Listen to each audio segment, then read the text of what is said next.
Praise the lord. యేసుక్రీస్తు ప్రభువు వారి ప్రశస్తమైన నామంలో మీకు శుభాలు వందనాలు తెలియజేసుకుంటూ ఉన్నాం. క్రైస్తవులమైన మనము బలహీనులం కాదు, శక్తి కలిగిన వాళ్ళం. ఈ విషయాన్ని మనము ధ్యానించుకుంటూ వస్తా ఉన్నాం. గత వీడియోలో మనము పరిశుద్ధాత్మ శక్తిని పొందుకున్న వాళ్ళము, కలిగి ఉన్న వాళ్ళమనే విషయాన్ని జ్ఞాపకం చేసుకున్నాం. రక్షణలోనికి వచ్చిన మనం ఈ రోజున మరొక మనకు అందుబాటులో ఉన్న శక్తికి సంబంధించిన సాధనం, ఇవన్నీ కూడా మనకు అందుబాటులో ఉన్నవే. రెండవది ధ్యానించుకోబోతా ఉన్నాం. చూడండి, రెండవదిగా హెబ్రీలకు రాసిన పత్రిక 4వ అధ్యాయం 12వ వచనం.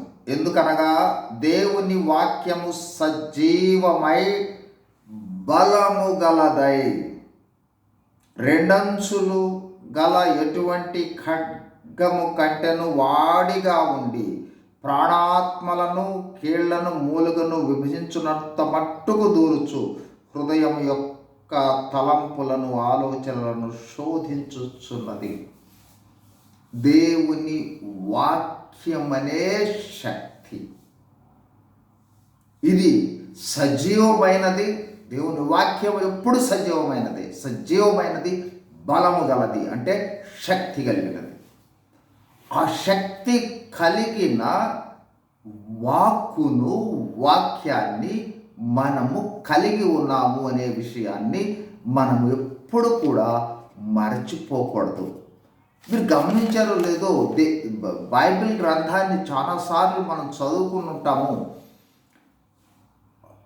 యోహాను సువార్త 1వ అధ్యాయం 1వ వచనంలో ఒక చక్కని మాట ఉంది. ఆదియందు వాక్యముండెను, ఈ వాక్యము ఆదియందే ఉంది, వాక్యము దేవుని యొద్ద ఉండెను, వాక్యమే దేవుడై ఉండెను. కాబట్టి వాక్యమే దేవుడు. 14వ వచనంలోనికి వస్తే యోహాను 1:14లో ఆ వాక్యము కృపా సత్య సంపూర్ణుడిగా మన మధ్య నివసించను. యేసుక్రీస్తు ప్రభువు వాక్యమయ్యున్న దేవుడు యేసుక్రీస్తు ప్రభు. అంటే వాక్యమంటే దేవుడే, వాక్యమంటే యేసుక్రీస్తు ప్రభువే. కాబట్టి వారికి ఉన్న శక్తి ఏమున్నదో ఆ శక్తి అంతా కూడా ఈ వాక్యంలోనే ఉన్నది. ఆ వాక్యాన్ని, ఆ బైబిల్ గ్రంథాన్ని, ఆ వాక్యాన్ని కలిగి ఉన్న దేవుని యొక్క గ్రంథాన్ని మనము మన దగ్గర కలిగి ఉన్నాము. ఎంత గొప్ప ఆధిక్యత మీరు గమనించారో లేదో, ఇంత గొప్ప ఆధిక్యత అంత సాధారణంగా ఎవరికి కూడా లభ్యం కాదు. అలాంటి అనుభవంలోనికి మనం వచ్చాం. చూడండి, ఈ వాక్యాన్ని గురించి మనము ఒకసారి ఒక్క మాటలో చెప్పాలి అన్నట్లయితే, వాక్యము వెనక శక్తి ఉంది. వాక్యంలోనే కాదు, దేవుని మాటలో శక్తి ఉంది. దేవుని మాట కాదు, ఈ బైబిల్లో ఉన్న ఒక్క అక్షరము వెనక కూడా అద్భుతమైన శక్తి దాగి ఉంది. ఆ విషయాన్ని మనము గ్రహించాలి. ఈ బైబిల్లో ఉన్న విషయము సర్వము సత్యము అని తెలుసుకోకుండా ఎంతకాలం ఉంటామో, నమ్మకుండా ఎంతకాలం ఉంటామో, ఆ శక్తిని మనం పొందుకోలేని పరిస్థితుల్లో ఉంటామో అనే విషయాన్ని గ్రహించాలి. చాలామంది బైబిల్లో కొంత మాత్రమే నిజం అనుకుంటారు, కొంత నమ్ముతారు, కొంత నమ్మరు. కొన్ని విషయాల్లో, ఈ క్రైస్తవుల విషయంలోనే మనం మాట్లాడుకుంటూ ఉన్నది. కొన్ని ప్రదేశాలలో సందేహాలు, 100కి 100 పాళ్ళు బైబిల్లో ఉన్న ప్రతి అక్షరము సత్యము అనే అనుభవంలోనికి వచ్చిన వాళ్ళే అద్భుతమైన బలాన్ని కలిగి ఉంటారు. అంతేకాదు, చూడండి, 2వ పేతురు పత్రిక 1వ అధ్యాయము 20వ వచనం. ఒకడు తన ఊహను బట్టి చెప్పుట వలన లేఖనములలో ఏ ప్రవచనము పుట్టదని మొదట గ్రహించుకొనవలెను. ఏలయనగా ప్రవచనము ఎప్పుడు మనుషుని ఇచ్చను బట్టి కలగలేదు, కానీ మనుష్యులు పరిశుద్ధాత్మ వలన ప్రేరేపింపబడిన వారై దేవుని మూలంగా పలికిరి. కాబట్టి బైబిల్లో ఉన్న మాటలు అన్నీ కూడా చెప్పినది మానవులే, కానీ పరిశుద్ధాత్మ చేత దేవుని ప్రేరణ చేత కలిగిన మాటలు, దేవుని మాటలు అన్నమాట. ఆ గ్రహింపు అట్లాగే చదివేటప్పుడు కూడా మనము పరిశుద్ధాత్మని యొక్క సహాయాన్ని పొందుకొని ఆ సహాయము ద్వారా మనము వాక్యాన్ని చదువుకోవాలి. బోధించేటప్పుడు కూడా ఆ పరిశుద్ధాత్మ యొక్క సహాయాన్ని తీసుకొనే బోధించాలి. ఆ పరిశుద్ధాత్ముడు తన శక్తి ఇవ్వకపోతే వాక్యములో ఉన్న మాటలలో ఉన్న శక్తి విడుదల కాదు, సాధారణమైన మాటల్లాగా ఉంటాయి. అద్భుతమైన శక్తి పరిశుద్ధాత్మని ద్వారా విడుదల కాబడుతుందన్నమాట. కాబట్టి అంత గొప్ప శక్తి మనకు అందుబాటులో ఉంది. చూడండి, ఈ సమయంలో ఈ వాక్యము ద్వారా ఉన్న శక్తులు అనేకం ఉన్నాయి. ఇది చాలా పెద్ద టాపిక్ మనం ధ్యానించుకోవడానికి. అవి క్లుప్తంగా మనము ఒక 10-15 నిమిషాల్లో చెప్పుకోవాలనుకుంటున్నాం, కానీ కొన్ని విషయాలను మాత్రమే మీ గమనంలోనికి తీసుకుని వస్తాను. చూడండి, మొట్టమొదటిదిగా రక్షింపబడిన తరువాత మనము ఎదగటానికి కావలసినది వాక్యం. 1 పేతురు పత్రిక 2వ అధ్యాయంలో ఉంది. చూడండి, 2వ అధ్యాయంలో 1 పేతురు పత్రిక 2వ అధ్యాయం 2-3 వచనాలలో ఉన్న చిన్న భాగాన్ని చదువుతున్నాను. క్రొత్తగా జన్మించిన శిశువులను పోలిన వారై నిర్మలమైన వాక్యమును పాల వలన రక్షణ విషయంలో ఎదుగు నిమిత్తము. రక్షింపబడిన విశ్వాసికి వాక్యం అనేది పాలు. అట్లాగే ఇర్మియా భక్తుడు అంటాడు, నీ మాటలు నాకు దొరకగా వాటిని నేను భుజించి తిని. కాబట్టి ఆత్మీయాభివృద్ధికి అవసరమైన ఆహారము లేదా పసిబిడ్డలకు పాలు లాంటివి వాక్యం. కాబట్టి వాక్యాన్ని దినదినం ఆహారం ఏ విధంగా 3 సార్లు తీసుకుంటామో, పాలు ఏ విధంగా ఎన్నిసార్లు తీసుకుంటా ఉంటామో, అట్లాగే మనము వాక్యాన్ని తీసుకున్నట్లయితే శక్తివంతులమవుతాం. చూడండి, ఇంకొక వచనాన్ని మీ గమనంలో, హెబ్రీయులకు రాసిన పత్రిక ఈ మాటలలో ఉన్న శక్తిని చెబుతూ ఉన్నవి. చూడండి, మా హెబ్రీ 1-3-4 వచనాలలో ఒక్క చిన్న భాగమే. తన మహత్తు గల మాట చేత సర్వమును నిర్వహించు. కాబట్టి ఈ సర్వ జగత్తు ఈ దేవుని యొక్క మాట చేత నిర్వహింపబడుతూ ఉంది. మహత్తు గల మాట. ఈ మహత్తు గల మాటలే మన దగ్గర ఉన్నాయి. కాబట్టి ఆ దేవుని వాక్యానికి సంబంధించిన బైబిల్ గ్రంథంలో ఒక పెద్ద అధ్యాయం ఉంది. ఒకసారి జాగ్రత్తగా చదవండి. అది 176 వచనాలు కలిగిన అధ్యాయం. బైబిల్ మొత్తం మీద అదే పెద్దది, అదే వాక్యానికి సంబంధించినది. అది 119వ కీర్తన. కాబట్టి ఆ అధ్యాయాన్ని, ప్రాముఖ్యమైన అధ్యాయము చదవటానికి ప్రయత్నం చేయండి. అంతేకాదు, ఈ వాక్యం అనేది నీ పాదములకు దీపము అని అంటం జరుగుతుంది. 119:18 వాక్యమే మనలను జీవింపచేసేది. కాబట్టి జీవించటానికి ఆధారం కూడా వాక్యమే. అట్లాగే చూడండి, ఆదికాండము 1వ అధ్యాయము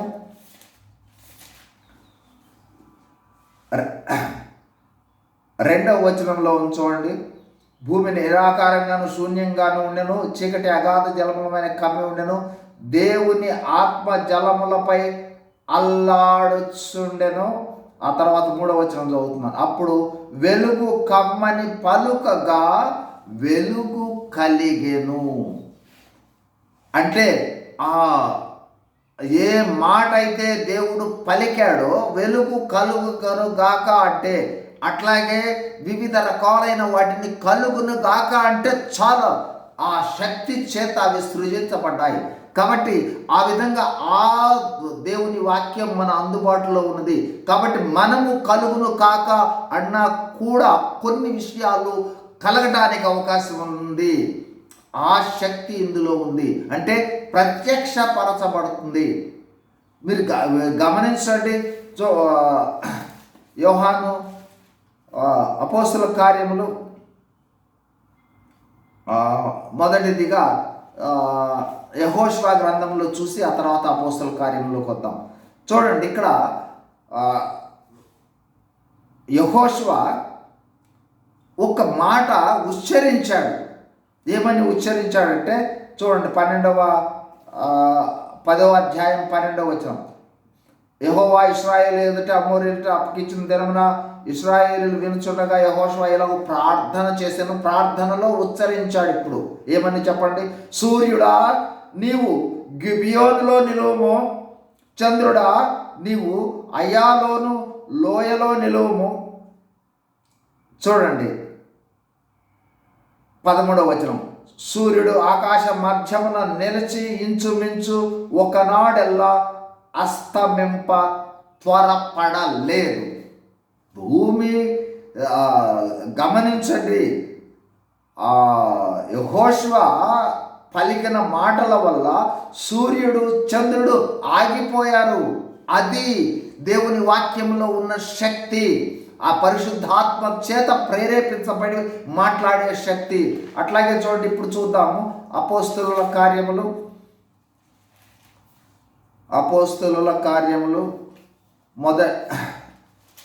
3వ అధ్యాయం. అపోస్తలుల కార్యములు 3వ అధ్యాయము 6వ వచనంలో చిన్న భాగం చదువుతున్నాను. నజరేయుడైన యేసు నామమున నడుమని చెప్పి. వర్డ్సే, కేవలం మాటలే వెళ్ళయ్యి. ఆ తర్వాత ఏం జరిగింది? వాడు దిగ్గున లేచి నడిచను. దేవుని మాట ఉచ్చరించితే శక్తి ఉంది. కాబట్టి అంత అద్భుతమైన శక్తి మనకు అందుబాటులో ఉంది. ఒకసారి బైబిల్ గ్రంథాన్ని క్లుప్తంగా జ్ఞాపకం చేసినట్లు అనేక విషయాలు ఉన్నాయి. వాక్యము జీవింపజేస్తుంది, వాక్యము ఫలింపజేస్తుంది, వాక్యము సమకూరుస్తుంది, వాక్యము మనలను రాకడ కొరకాయ సిద్ధపరుస్తుంది. ఇట్లా అనేకమైన వాక్యము ద్వారా పొందే మేలులు, సహాయాలు ఉన్నాయి. ఈరోజు మనం జ్ఞానం, అందులో ఉన్న శక్తి మనం చూస్తూ ఉన్నాం అన్నమాట. ప్రాముఖ్యంగా వాక్యము చేతనే రక్షింపబడ్డాము. మనము ఏ విధంగా రక్షింపబడ్డాము, రక్షణకు సంబంధించిన స్వాస్థ్యము ఏమిటి అనేది వాక్యం ద్వారానే మనకు అర్థమైంది. వాక్యం ద్వారానే మనం పొందుకున్న ఆశీర్వాదాలు తెలుసుకున్నాము. ఇంకా రావాల్సిన ఆశీర్వాదాలను తెలుసుకుంటాము. దీని ద్వారానే మనము సంఘములో ఉన్న అనుభవానికి వెళ్ళాము. వాక్యము ద్వారానే క్రీస్తు వలె ఉండాలనే విషయాన్ని గ్రహించాము. ఈ వాక్యము ద్వారానే మనము ఆత్మ సంబంధమైన ఫలాలు, వరాలు, అద్భుతంగా జీవించటానికి ఉన్న వాటన్నిటిని తెలుసుకున్నాము. అనేక రకాలైన భద్రతల ద్వారా కొనసాగించే విషయాలను ఈ వాక్యం ద్వారానే తెలుసుకున్నాము. సంఘములో మనం పొందుకునే అనుభవాలను ఈ వాక్యం ద్వారానే తెలుసుకున్నాం. రాకడలో ఎత్తబడే విషయం కూడా ఈ వాక్యం ద్వారానే తెలుసుకున్నాం. ఆ తర్వాత రాకడలో ఎత్తబడిన తర్వాత మనము పొందబోయే అద్భుతమైన అమూల్యమైన వాడవారని స్వాస్థ్యము కూడా ఈ వాక్యంలోనే పొందుపరచబడింది. ఈ వాక్యమే దేవుడు, వాక్యమే యేసుక్రీస్తు ప్రభు. ఆ వాక్యమే మీతో, నాతో, మనందరితో ఉన్నది. కాబట్టి ఆ వాక్యాన్ని కలిగిన శక్తివంతులు, ఒకటి పరిశుద్ధాత్మ, రెండవది శక్తి. ఇంకా ఉన్నాయి శక్తులు, చూద్దాము నెక్స్ట్ వీడియోలో. కాబట్టి ఇప్పుడు జ్ఞాపకం చేస్తూ ఉన్న విషయము, ఈ బైబిల్ గ్రంథము రోజు చదువుతున్నారా? ఎన్నిసార్లు చదువుతూ ఉన్నారు? ఎంత ఆత్మ తీవ్రతతో చదువుతూ ఉన్నారు? పరిశుద్ధాత్మ సహాయంతో చదువుతున్నారా? ఈ బైబిల్ గ్రంథాన్ని కేవలము ఇంట్లోనే ఉంచుతున్నారా? మీతో ఉంచుకుంటున్నారా? మీరు ఎక్కడికి వెళ్తే అక్కడికి తీసుకుని వెళ్తా ఉన్నారా? వాక్యము ద్వారబంధాల మీద వ్రాయాలి అని కూడా పాత నిబంధనల గ్రంథంలో చెప్పబడింది. మనతో ఉండాలి, మన హృదయాల మీద రాసుకోవాలి వాక్యాన్ని. బైబిల్ గ్రంథాన్ని ఎల్లప్పుడూ మీ చేత ఉంచుకోండి. దేవుడు మనతో ఉన్నాడని గ్రహింపులోకి వస్తాము, ఆ శక్తిని పొందుకుంటాం. అవసరానికి బైబిల్ గ్రంథాన్ని తీస్తే బైబిల్ గ్రంథం మనతో మాట్లాడుతుంది. దేవుడు మాట్లాడటానికి ఉన్న సోర్సెస్లో ప్రాముఖ్యమైన సోర్స్ బైబిల్ గ్రంథమే. మాట్లాడుతుంది, నడిపిస్తుంది, శక్తినిస్తుంది, సమకూరుస్తుంది, రాకడకు సిద్ధపరుస్తుంది, దేవుడితో పాటు ఉండే విధంగా ఉంటుంది. దేవుడు చేయు కార్యాలను చేయటానికి కూడా వాక్యమే సహాయం. వాక్యంలో ఉన్న ఆ వాక్యాలను వల్లెవేస్తే చాలు అద్భుతమైన శక్తి రిలీజ్ అవుతుంది. ఆ విధమైన వాక్యము మనము కలిగి ఉన్న వాళ్ళము ఎంత ధన్యులము. కావున ప్రియ సహోదరి సహోదరులారా, మనము ఎంతో ధైర్యంతో ఉండాలి. ఆ విధమైన శక్తి కలిగి జీవించినట్లుగా దేవుడు సహాయం చేయనుగాక ప్రార్థన చేస్తున్నాం. పరిశుద్ధుడైన మా ప్రియ పరలోకపు తండ్రి, యేసుక్రీస్తు ప్రభువారి శ్రేష్టమైన నామంలో వందనాలు స్తోత్రాలు చెల్లించుకుంటా ఉన్నాం. దేవా, మీ వాక్యం అనే శక్తిని మాకు తోడుగా ఉంచాలి. అందుని బట్టి స్తుతిస్తా ఉన్నాం. చేరువచ్చిన ప్రతి ఒక్కరిని జ్ఞాపకం చేసుకుని మీ దయగలిగిన హస్తాలను చాపి దీవించి ఆశీర్వదించుకొని యేసు ప్రభువారి నామంలోనే వందనములు చెల్లిస్తూ వేడుకొంచున్నాము తండ్రి. Amen. Praise the Lord. God bless you.